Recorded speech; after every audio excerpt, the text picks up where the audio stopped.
Bismillahirrahmanirrahim. Assalamualaikum warahmatullahi wabarakatuh. Waalaikumsalam warahmatullahi wabarakatuh. Masya Allah, anak-anak SDIT Ibnu Hajar luar biasa. Masih semangat, masih kompak, sehat, luar biasa. Alhamdulillah. Alhamdulillahirabbil alamin, wassalatu wassalamu ala asrofil anbiya'i wal mursalin wa ala alihi wa sahbihi ajma'in, amma ba'd. Adik-adik, anak-anak SDIT Ibnu Hajar yang semoga dirahmati oleh Allah. Alhamdulillah, kita bersyukur kepada Allah yang telah memberikan kita nikmat yang luar biasa banyak ya. Coba, Kak Hakim mau tanya, siapa yang bisa menyebutkan nikmat yang telah Allah berikan kepada kita hari ini? Coba angkat kaki. Angkat kaki. Angkat tangan. Apa aja nikmatnya? Betul sekali, nikmat bisa melihat. Tuh, bisa melihat Kak Hakim kan? Nikmat bisa bicara. Alhamdulillah. Nikmat bisa tersenyum. Ping. Karena ada orang gak bisa tersenyum. Sedih sekali aku, Mama. Kak yakin anak-anak SDIT Ibnu Hajar semuanya suka tersenyum kan? Karena tersenyum salah satu dari sedekah. Ingat hadisnya? Tabassumuka fi wajhi akhika laka shadaqah. Senyummu di hadapan saudaramu adalah sedekah. Betul sekali. Nikmat apa lagi tadi? Nikmat bisa berjalan. Nikmat bisa apalagi? Mendengar. Dengar suara Kak Hakim. Alhamdulillah. Nikmat bisa merasa. Nikmat punya rambut. Ada yang punya rambut semua. Alhamdulillah ya. Gak ada yang botak kan? Alhamdulillah. Nikmat punya tangan. Nikmat punya telinga. Punya hidung. Punya gigi. Punya gigi semua. Coba buktikan. Mana gigi kalian? Ada yang ompong? Gak ada ya. Adik-adik SDIT Ibnu Hajar yang semoga dirahmati Allah, dengan nikmat yang sangat banyak dari Allah itu, maka kita wajib untuk apa? Bersyukur. Betul sekali. Bersyukur kepada Allah Subhanahu wa taala dan mengucapkan alhamdulillahirabbil alamin. Karena apa? Kalau kita bersyukur kepada Allah, maka Allah akan menambah nikmatnya kepada kita. Seperti firman Allah dalam surat Ibrahim ayat yang ke-7. Surat apa? Surat Ibrahim ayat yang ke-7. Wa ittadana rabbukum la in syakartum la azidannakum wa la in kafartum inna azabi lasyadid. Coba bersama-sama kita membaca surat Ibrahim ayat yang ke-7. Ta'awud dulu. A'udzu billahi minasyaitonir rajim. Bismillahirrahmanirrahim. Wa id ta'adzana rabbukum la in syakartum la azidannakum wa la in kafartum inna azabi lasyadid. Tahu artinya kan? Oh, insya Allah sudah tahu artinya semuanya. Dan ingatlah ketika Tuhanmu memaklumkan, la in syakartum, jika kalian bersyukur, la azidannakum, maka aku, kata Allah, akan menambah nikmat yang aku berikan kepadamu. Akan tetapi, wala in kafartum, apabila kalian ingkar, inna adzabi lasyadid, sungguh adab Allah sangat-sangat pedih. Siapa di sini yang ingin mendapatkan nikmat dari Allah? Angkat tangan. Semuanya pengen ya. Siapa yang pengen masuk surga? Semuanya. Siapa yang pengen masuk neraka? No. Adik-adik SDIT Ibnu Hajar yang semoga dirahmati Allah. Ngomong-ngomong soal Ibrahim. Nah, tadi kita membaca surat Ibrahim ya, ayat yang ke-7. Pada kesempatan kali ini Kak Hakim akan bercerita juga tuh tentang kisahnya Nabi Ibrahim yang sangat luar biasa. Nah, kalian pasti sudah tahu kan siapa Nabi Ibrahim itu? Tahu tidak? Hah? Nggak tahu? Kok nggak tahu sih? Belum kenalan? Insya Allah semua udah kenal ya dengan Nabi Ibrahim, atau disebut dengan Abul Anbiya. Apa itu sebutannya? Abul Anbiya artinya bapaknya para nabi. Betul sekali. Nanti adik-adik, dari keturunannya Nabi Ibrahim banyak sekali yang menjadi nabi. Ada Nabi Ismail, Nabi Ishak, ada Nabi Yakub, ada Nabi Yusuf juga, ada nanti terakhir tuh Nabi Muhammad. Masya Allah, itu semua adalah keturunan dari siapa? Nabi Ibrahim alaihissalam. Adik-adik siap-siap. Nah, sekarang Kak Hakim akan tes nih kekompakan kalian. SDIT Ibnu Hajar, kunci sukses. Masih ingat kan? Coba. SDIT Ibnu Hajar, kunci sukses. Takwa-takwa, cerdas-cerdas, peduli-peduli. Takwa,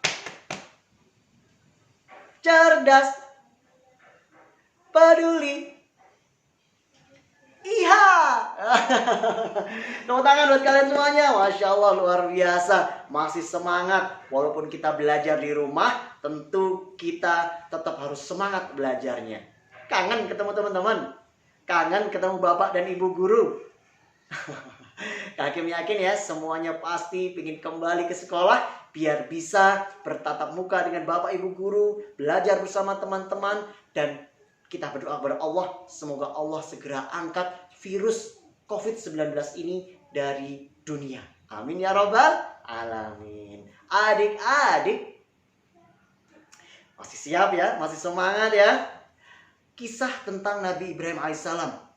Walaupun beliau disebut dengan Abul Anbiya, atau apa tadi? Bapaknya para nabi, tapi beliau lama sekali tidak memiliki anak, adik-adik. Iya, beliau oleh Allah diuji dengan lama tidak memiliki anak. Ada yang mengatakan sampai dengan 80 tahunan Nabi Ibrahim belum dikaruniai anak. Nah, adik-adik, beliau menikah dengan Bunda Sarah sampai beliau belum punya anak. Hingga akhirnya Bunda Sarah memberikan budaknya yang bernama Hajar. Nah, Bunda Hajar inilah menikah dengan Nabi Ibrahim dan beliau dikaruniai anak yang bernama Ismail. Adik-adik, tak berselang lama setelah Nabi Ibrahim alaihissalam mendapatkan putra yang bernama Ismail, Allah Subhanahu wa taala memberikan hadiah yang luar biasa bagi kesabaran Nabi Ibrahim dan istrinya yang pertama yang bernama Bunda Sarah. Dengan apa? Dengan kehamilan yang Masya Allah. Walaupun usia sudah tua, tapi Allah takdirkan bisa hamil. Nah, ini dia. Kalau Allah sudah berkehendak, maka apa yang terjadi? Kun fayakun. Ketika Allah berkehendak, jadilah, maka bisa terjadi. Itulah yang disebut dengan qudrah iradah Allah. Kehendak Allah itu pasti akan terjadi. Adik-adik berbahagia, Bunda Sarah pun hamil dan nanti akan lahir putra yang akan jadi nabi juga, yang bernama siapa, Heo? Iya, betul sekali, Nabi Ishak alaihissalam. Beliau adalah putra dari Nabi Ibrahim dari istrinya Bunda Sarah. Adik-adik yang semoga dirahmati oleh Allah, kali ini kita akan fokus cerita tentang kisah Nabi Ibrahim dan putranya Ismail yang nanti kelak Allah abadikan dengan apa yang disebut dengan Idul Adha atau Idul Kurban. Adik-adik yang berbahagia, ketika baru lahir putra Nabi Ibrahim yang bernama Ismail itu, Allah uji mereka. Dengan apa? Allah perintahkan Nabi Ibrahim alaihissalam untuk membiarkan anak dan istrinya yang tadi baru lahir, anaknya baru lahir tadi, Ismail kecil, bersama ibunya di sebuah tempat yang tandus, yang kering, yang gersang, di padang pasir yang panas. Kasihan adik-adik ya, betul sekali. Bunda Hajar terpaksa menuruti perintah Allah, karena nanti itulah perintah Allah. Bunda Hajar pun tahu bahwa ini perintah Allah, tapi untuk meyakinkan dirinya bahwa inilah perintah Allah, dia pun bertanya kepada suaminya, Ibrahim. Wahai Ibrahim, kenapa engkau tinggalkan kami berdua di sini, Ibrahim? Yang tiada tempat, tiada orang, tiada tumbuhan, tiada makanan di sini. Nabi Ibrahim pun berjalan tidak berani menoleh ke belakang. Karena apa? Khawatir jika beliau tidak bisa melaksanakan perintah ini. Karena apa? Beliau sudah menunggu lama memiliki anak, tapi ketika anaknya baru lahir, sudah disuruh meninggalkan di sebuah tempat yang tandus. Nah, adik-adik yang berbahagia, Bunda Hajar pun bertanya kembali, "Wahai suamiku Ibrahim, mengapa engkau tinggalkan kami di sini?" Sampai bertanya 3 kali, Bunda Hajar bertanya dengan pertanyaan yang membuat Ibrahim harus berhenti. Apa yang ditanyakan oleh Bunda Hajar? Bunda Hajar bertanya, "Wahai suamiku Ibrahim, apakah ini atas perintah Allah?" Maka Nabi Ibrahim pun berhenti dan menoleh ke belakang, kemudian menjawab pertanyaan istrinya. "Wahai istriku, benar, ini adalah perintah dari Allah." Kemudian Nabi Ibrahim pun kembali pergi meninggalkan mereka berdua. Maka adik-adik, Bunda Sarah, istri yang solehah, beliau tahu bahwa Allah pasti tidak akan menelantarkan mereka di sini. Maka adik-adik, yakinlah hati Bunda Sarah bahwa Allah pasti menolong dan melindungi mereka. Tapi adik-adik, ada suatu kejadian yang luar biasa. Ketika bekal mereka habis, air susu dari Bunda Hajar juga sudah habis, Nabi Ismail kecil yang masih bayi tadi menangis meronta-ronta karena kelaparan.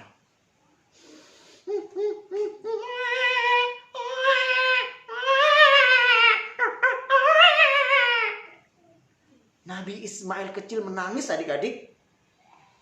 Bunda Hajar yang sudah kehabisan bekal kebingungan bagaimana cara menenangkan putra semata wayangnya ini yang kelaparan.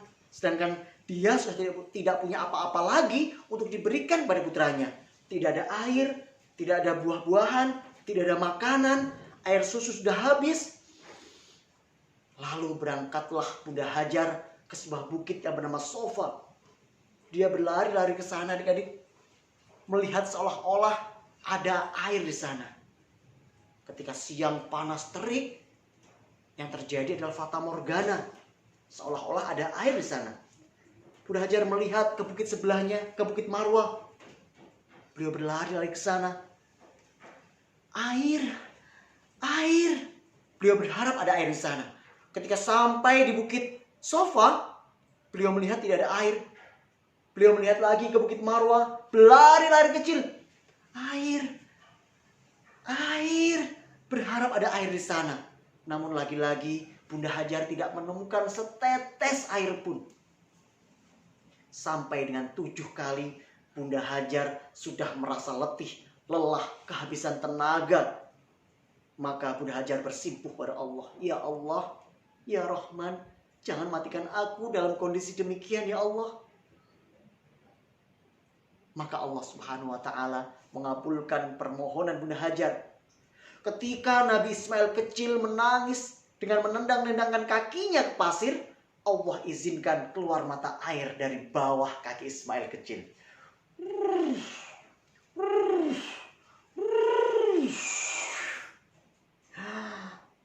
Air. Bunda Hajar melihat air di bawah kaki Ismail kecil adik-adik. Bunda Hajar harus menghampiri anaknya Ismail. Air, alhamdulillah ada air, terima kasih ya Allah. Kemudian Bunda Hajar berkata, "Zam-zam, zam-zam, zam-zam." Maksudnya berkumpul. Maka mata air itu disebut dengan mata air Zam-zam atau sumur Zam-zam. Bahkan air itu berkumpul sampai sekarang adik-adik. Tidak pernah habis airnya. Atas izin Allah, air itu bisa diminum oleh jutaan manusia dari segala penjuru dunia. Tuh lihat loh, kalau pas musim haji tuh, apa yang terjadi? Orang-orang berduyun-duyun, jutaan orang datang ke kota Mekah. Untuk apa? Untuk meminum air Zam-zam. Dan airnya tidak habis-habis. Atas izin siapa? Allah Subhanallah. Nah adik-adik, Bunda Hajar dan Ismail kecil pun akhirnya bisa lega karena ada minuman di sana. Ada air yang melimpah. Ketika ada sumber air di sana, maka orang-orang pun kabilah-kabilah dagang, mereka mampir ke sana, mendirikan tenda dan mengambil air dari kakinya Nabi Ismail. Akhirnya tempat itu pun ramai, disebut dengan Bakkah atau Mekah. Nah, menjadi kota tempat itu adik-adik. Ketika Nabi Ibrahim datang menjenguk anaknya Ismail, beliau kaget. Tempat yang tadinya gersang tandus, sepi, tidak ada orang, sekarang ramai, banyak orang di sana. Nabi Ibrahim pun kebingungan. Dan alhamdulillah Nabi Ibrahim berhasil menemui putranya Ismail yang masih kecil, kira-kira berumur 5 atau 6 tahun. Allah Subhanahu wa taala perintahkan kepada Nabi Ibrahim untuk membangun Ka'bah yang dulu pernah hancur karena terkena air bah di masa zamannya Nabi Nuh alaihissalam. Nah, adik-adik yang berbahagia, Nabi Ibrahim pun dengan sekuat tenaga membangun kembali Ka'bah, dibantu oleh siapa? Putranya yang masih kecil. Tuh, lihat tuh, putranya yang masih kecil mau membantu ayahnya. Kalian mau nggak membantu ayah dan bunda di rumah tuh? Ayo, Kak Hakim tanya nih. Sudah bantu apa kalian di rumah? Nyuci piring. Apa lagi? Bersihkan kamar, nyapu rumah, ngepel, nyetrika. Alhamdulillah. Insya Allah anak-anak dari SDIT Ibnu Hajar semua bisa mandiri dan mau membantu orang tuanya. Amin ya rabbal alamin. Adik-adik, siap-siap SDIT Ibnu Hajar, kunci sukses. Takwa-takwa, cerdas-cerdas, peduli-peduli. Takwa, cerdas, peduli.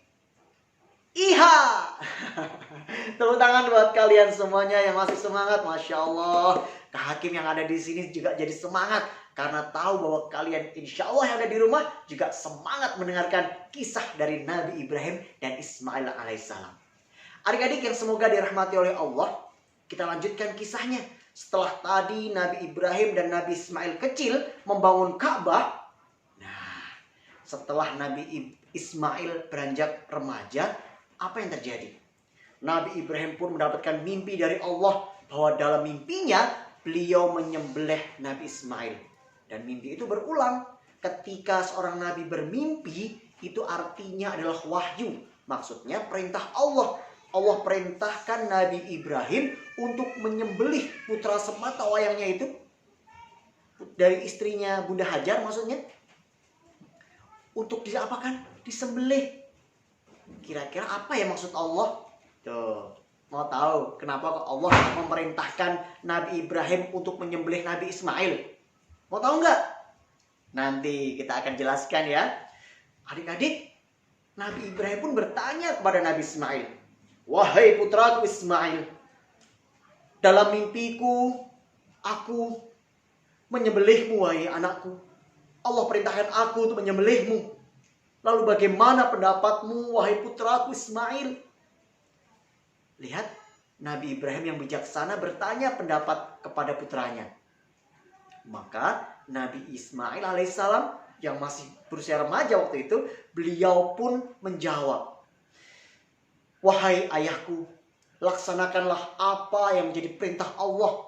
Insya Allah engkau mendapatiku sebagai seorang yang sabar." Tuh adik-adik dengarin tuh. Nabi Ismail saja yang mau disembelih itu mau loh melaksanakan perintah Allah. Beliau bersabar. Apalagi kita nih yang tidak disuruh menyembelih saudara atau anak kita. Kita disuruh menyembelih hewan kurban. Sudah kurban belum? Sudah. Kurban apa? Hah? Kurban ayam? Bukan. Nggak ada kurban ayam ya. Ada kurban kambing tuh. Apalagi domba. Terus sapi. Apa? Unta. Ada unta nggak di sini? Oh, di sini nggak ada unta ya. Adanya sapi. Baik adik-adik yang berbahagia. Kita lanjutkan kisahnya.